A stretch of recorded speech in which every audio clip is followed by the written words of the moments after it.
बात कहना चाहूंगी, टूटते हुए घर से ज्यादा खतरनाक इस दुनिया में और कुछ भी नहीं होता। जिस दिन बंटवारा होता है वो सबसे खराब दिन होता है एक घर का। जिस दिन घर का जिस दिन बंटवारा होता है, जिस दिन घर टूटता है, जिस दिन भाई भाई अलग होते हैं, उस दिन केवल बंटवारा नहीं होता, उस दिन माता पिता के दिल टूट जाते हैं। जिस दिन बंटवारा होता है उस दिन केवल संपत्ति नहीं बढ़ती, उस दिन प्यार बढ़ जाता है, उस दिन प्रेम बढ़ जाता है। उस दिन ये कथाएं याद करनी चाहिए। उस दिन जिस दिन बंटवारा करने लगो, किस किस चीज का बंटवारा करोगे? माँ बाप के प्यार का बंटवारा कैसे करोगे?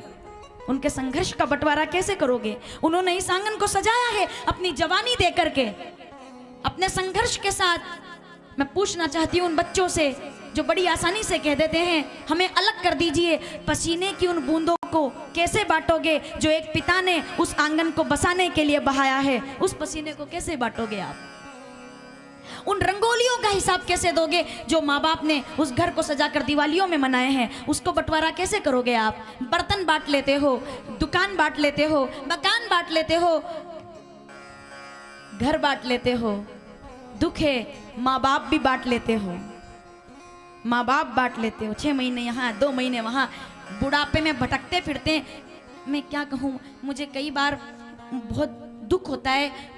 पार्क में, बगीचे में, बड़े शहर के पार्क में कभी बूढ़े दादा दादी को लकड़ी लेकर के बैठे देखो तो ये मत समझना कि कोई बूढ़ा मर्जी से बैठा है, मजबूरी से बैठा हुआ है, क्योंकि उसका एक लड़का इंदौर में रहता है और दूसरा कोटा में रहता है, इसलिए उसको लकड़ी लेकर पार्क में टाइम पास करना पड़ रहा है, क्योंकि उसकी पत्नी इंदौर में है और वो कोटा में है। कभी पार्क में बैठे हुए बूढ़ों को देखना, पार्क में बैठे हुए बूढ़े नहीं है वो मजबूरियां हैं। उनको गांव में होना चाहिए था। अगले शब्द पर ध्यान मिले आपका, उनको बुढ़ापे में गांव में रहना चाहिए था। वो बेटों की वजह से शहर के पार्क में तनाव में बैठे हुए हैं। ये आज की सच्चाई है। जो आपको लगता है कि बूढ़े बैठे हैं बेंच पर, वो मर्जी से नहीं बैठे, उनका बेटा नौकरी करता है वहाँ, तो बेटा गांव में नहीं रह सकता, इसीलिए माँ बाप शहर में रहने लगते हैं। मतलब वो जीवन में भी त्याग करते हैं, जवानी में भी त्याग करते हैं और बुढ़ापे में भी त्याग करते हैं। इसके बाद रह जाती है केवल मृत्यु। तो भैया फिर ऐसे तो बेटा हो तो एक हो पर बुढ़ापे में सुख देने वाला हो, नहीं तो फिर क्या है? सुनी जननी सोई सुत बड़ भागी। ये सच्चाई है। बस मैं और कुछ नहीं बोल रही, मैं बस सच्चाई बोल रही हूँ। राजा दशरथ, फिर लाती हूँ आपको साथ। राजा दशरथ देख रहे मेरा परिवार टूट रहा है और एक चक्रवर्ती सम्राट ये बात आज चित्रकूट के मंच से आप तक पहुंचाना चाहते हैं कि दुनिया में इंसान सबसे जीत सकता है लेकिन परिवार से कोई नहीं जीत सकता, और जो परिवार से हारा है वो दुनिया में कहीं भी विजयी नहीं हुआ। जो परिवार, हम दुनिया में सबको समझा सकते हैं, परिवार को नहीं समझा सकते। टूटना है तो वो टूटेगा। एक जहर, क्या बात कर रहे हो आप? एक जहर बस। आधी रात को आकर वो कहती है कि तुम बन जाओगी दासी, भरत बन जाएगा राजा, राम बनेंगे राजा, भरत को बनाओ राजा वरना तुम बन जाओगी दासी। और तब 1 घंटे में, केवल 1 घंटे में, रामचरितमानस अयोध्या कांड दोहा नंबर 12, नाम मंथरा मंदमती चेरी केकई केरी। मंथराएं तो तैयार बैठी हुई हैं आपके घर को तोड़ने के लिए। अपने घर के दरवाजे के राम को सुरक्षित रखना तो घर टूटेंगे नहीं आपके। मंथराएं तो तैयार बैठी है हमेशा कि कैसे घर टूटे। समझ आ रही है मेरी बात? कोशिश करना कि घर टूटे ना, कोशिश करो कि घर टूटे ना। अलग मकान में रहो कोई विरोध नहीं, व्यवस्थाएं अलग हो कोई विरोध नहीं, भाई भाई अलग भी रहे कोई विरोध नहीं, मकान अलग कर लो, दुकान अलग कर लो, व्यापार अलग कर लो, प्यार कभी हृदय का अलग मत करना। राम कथा बस ये चाहती है। व्यापार अलग करो, घर अलग करो, कारोबार अलग करो, बस प्यार अलग मत करो। बड़े अनमोल हैं चित्रकूट धाम से, सुन लीजिए, बड़े अनमोल हैं ये खून के रिश्ते, तू इन्हें यूं बेकार ना कर। बड़े अनमोल हैं ये खून के रिश्ते, तू इन्हें यूं बेकार ना कर।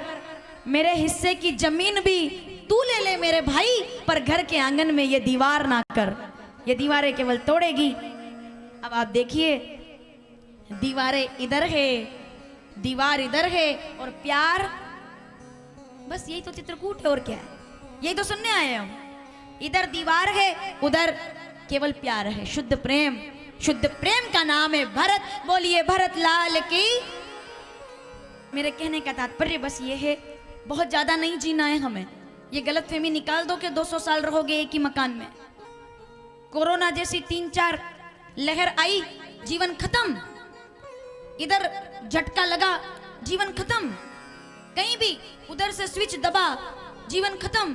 तो जितना जीना है ना, प्रेम से जी लो। और एक बात और सुन लीजिए, फोटो में टंगे हुए लोगों को अगर कभी प्रेम से देखो तो अपने पास बैठे हुए सांस ले रहे जिंदा इंसान को ज्यादा प्रेम से देखना, क्योंकि वो तो चला गया पर ये है, इसका सम्मान कीजिए। वो चला गया पर ये है, इसका सम्मान कीजिए। फोटो में जो लोग जाते हैं वो कभी आते नहीं, पर ये जो जिंदा है ना, ये आपके साथ है, इसको खो मत। अपने माँ बाप के साथ बैठो, पत्नी के साथ बैठो, पति के साथ बैठो। मेरी बात सुनिएगा, आप सब बुद्धिजीवी लोग हैं। अपने दोस्त के साथ बैठो, अपने भाई के साथ बैठो। मोबाइल में तो बैठते ही हैं सब। अपने परिवार के साथ बैठो, क्योंकि जब ये जाएंगे तो वापस नहीं आएंगे। ये चीजें जब जाएगी, जाने चले जाते हैं कहाँ? दुनिया से जाने वाले जाने चले जाते हैं कहाँ? वो नहीं आते भाई। मैं कहती हूँ कि वो नहीं आते, वो नहीं आते, वो आ ही नहीं सकते। वो जाते हैं केवल, फिर क्या रह जाता है? यादें, कि देखो वो होते तो वो ऐसा बोलते, वो होते तो ऐसे आते, वो होते तो ऐसा करते। दादी जिंदा होती तो डोल ग्यारस पर ऐसी खिचड़ी बनाती थी कि उसमें स्वाद उतर करके आ जाता था वृंदावन का। नानी हलवा बनाती थी, नानी हलवा बनाती थी, स्वाद उतर कर आता था अमृत का। ये बातें होती में चली जाए, अगर है तो उसका सम्मान कर लीजिए। यही राम कथा सिखाती है। बस वर्तमान जो है उनका सम्मान करो। इसलिए बूढ़े बुजुर्गों का मैं बहुत आदर करती हूँ। वो धीरे चलते हैं, हमारे जैसी स्पीड नहीं है उनमें, क्योंकि हम जैसे कितनों को वो चलना सिखा चुके हैं, इसलिए वो धीरे चलते हैं। कभी बूढ़े माँ बाप खाते खाते उनके हाथ से अगर चम्मच फिसल जाए या चावल गिर जाए खाते खाते, तो कभी उन पर चिल्लाना मत कि तुमको खाने का तरीका नहीं आता क्या। मैंने ऐसे लोग देखे हैं, महंगे रेस्टोरेंट में जाते हैं और अगर माँ बाप के हाथ से सूप गिर जाए, कपड़ों पर दाल गिर जाए, तो बच्चे चिल्ला देते हैं, बोले आपको बाहर नहीं लाना चाहिए था, आप में खाने का सेंस नहीं है। ये मैंने देखा है, आपको खाना नहीं आता। तब वो बूढ़ा बाप एक ताने से भरी हुई मुस्कान देखकर अपने बड़े लड़के की तरफ देखकर कहता है कि जब तू 2.5 साल का था ना, तब मैं तुझे इस महंगे रेस्टोरेंट में लेकर आया था। उस समय तुझे भी खाना नहीं आता था, तो मैंने अपने हाथ से तुझे खिलाया था। जहां तू आज मुझे लेकर आया है, वहां मैं तुझे लाया था। बुजुर्गों का आदर करो भाई।